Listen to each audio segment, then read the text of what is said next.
खुश कैसे रहे। मित्रों, आज के युग में हर कोई व्यक्ति किसी ना किसी चीज के पीछे भाग रहा है। कोई धन के पीछे, कोई प्रतिष्ठा के पीछे, कोई पद के पीछे, लेकिन उस व्यक्ति को ये नहीं पता होता कि उसको जीवन में क्या चाहिए।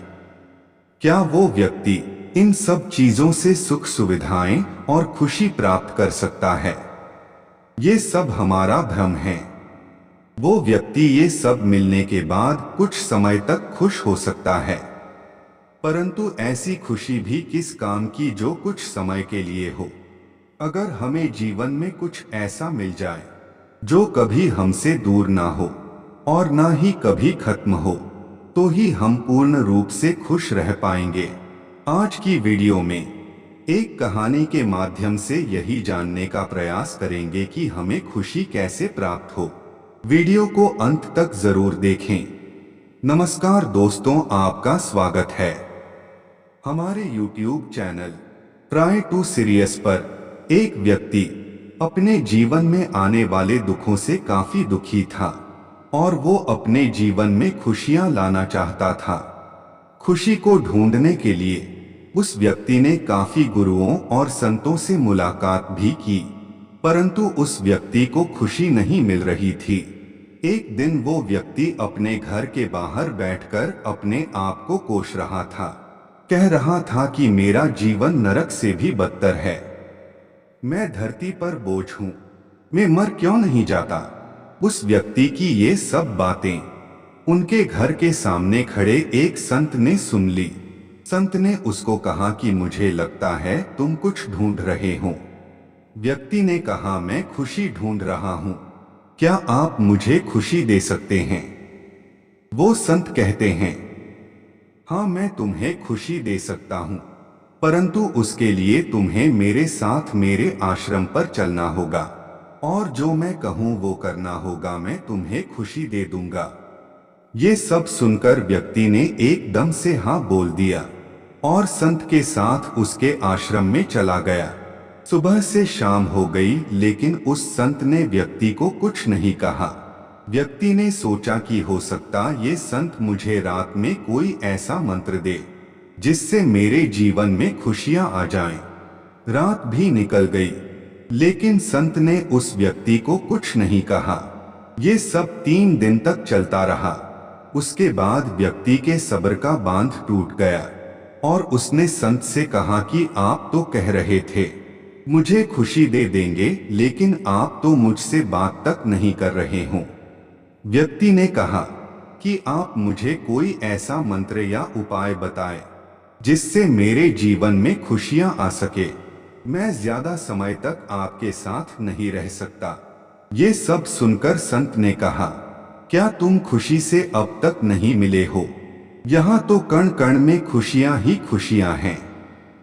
व्यक्ति ने कहा कि कहाँ है खुशियां, मुझे भी तो मिलवाओ। संत ने कहा कि मिला दूंगा, परंतु उससे पहले हमें कुछ अनाज साथ वाले गांव में पहुंचाना है। उसके बाद मैं तुम्हें खुशी से मिलवा दूंगा। व्यक्ति ने कहा, ठीक है। व्यक्ति और वो संत दोनों एक बैलगाड़ी लेकर चलने लगे। तो व्यक्ति ने देखा कि बैलगाड़ी चलते समय ज्यादा हिल रही है। व्यक्ति ने कहा, संत जी, आपका बैल कमजोर हो गया है, ये बैलगाड़ी खींचने में समर्थ नहीं है, आप किसी दूसरे बैल को लेकर आएं। संत ने कहा कि बैल और बैलगाड़ी दोनों ठीक है, परंतु मेरी किस्मत ही खराब है। मैं जिस भी रास्ते से जाता हूं वही रास्ता खराब हो जाता है। व्यक्ति ने कहा, नहीं, रास्ता तो ठीक है, ये बैल कमजोर है, आप किसी दूसरे बैल को लेकर आएं। संत ने कहा, ठीक है, जब तुम कह रहे हो तो ले आता हूं। संत दूसरा बैल लेकर आया और फिर से वो व्यक्ति बैलगाड़ी में बैल जोड़कर चल दिया, परंतु बैलगाड़ी तो अब पहले से भी ज्यादा हिलने लगी। व्यक्ति ने कहा कि बैलगाड़ी में ज्यादा वजन है, कुछ वजन कम करना होगा। संत ने कहा कि बैलगाड़ी और वजन ठीक है, परंतु मेरी किस्मत ही खराब है, ये रास्ता खराब हो चुका है। व्यक्ति ने कहा, आप कुछ वजन कम कीजिए, रास्ता बिल्कुल ठीक है। संत ने एक बोरा अनाज का नीचे उतार दिया, लेकिन अब भी वही समस्या थी। फिर संत ने दूसरा बोरा भी नीचे उतार दिया।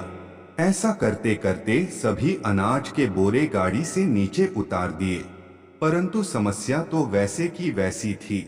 संत ने व्यक्ति से कहा, देखा, मैंने कहा था कि मेरी किस्मत ही खराब है।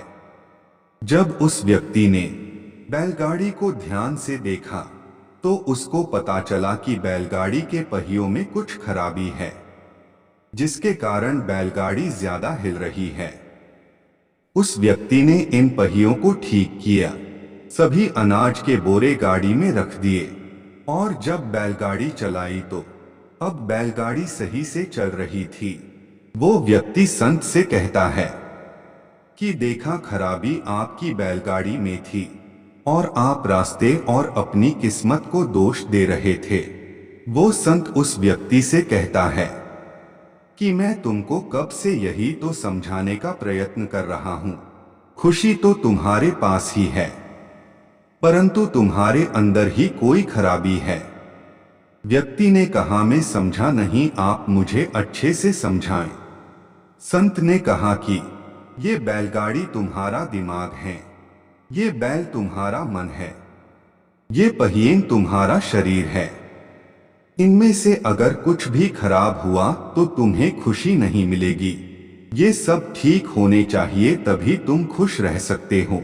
क्योंकि हम बाहर के रास्ते को कितना भी ठीक कर ले, लेकिन जब तक हमारे अंदर की समस्या ठीक नहीं होगी तो हमारी बैलगाड़ी कभी सही से चल नहीं सकती। व्यक्ति ने कहा, मैं आपकी बात समझ गया। आपने जीवन में खुशी प्राप्त करने का सबसे सरल उपाय मुझे बताया है। यह उपाय बताने के लिए आपका बहुत बहुत शुक्रिया। मित्रों, हमारे जीवन में भी यही होता है। समस्या हमारे अंदर होती हैं और हम बाहर के रास्तों को ठीक करने की कोशिश करते रहते हैं। हमारे अंदर मौजूद बैल यानी हमारा मन, जो वस्तु हमारे पास है, उससे संतुष्ट नहीं होता, बल्कि इधर उधर भागता रहता है। आपने अपने मन को शांत कर लिया तो आपको आपके चारों तरफ खुशियां ही खुशियां नजर आएंगी। मित्रों, आज की वीडियो को यहीं पर विराम देते हैं। आपको वीडियो अच्छी लगी हो तो वीडियो को लाइक करें और अपने दोस्तों के साथ शेयर करें। हमसे जुड़ने के लिए हमारे चैनल को सब्सक्राइब करें। मिलते हैं अन्य किसी पौराणिक जानकारी के साथ।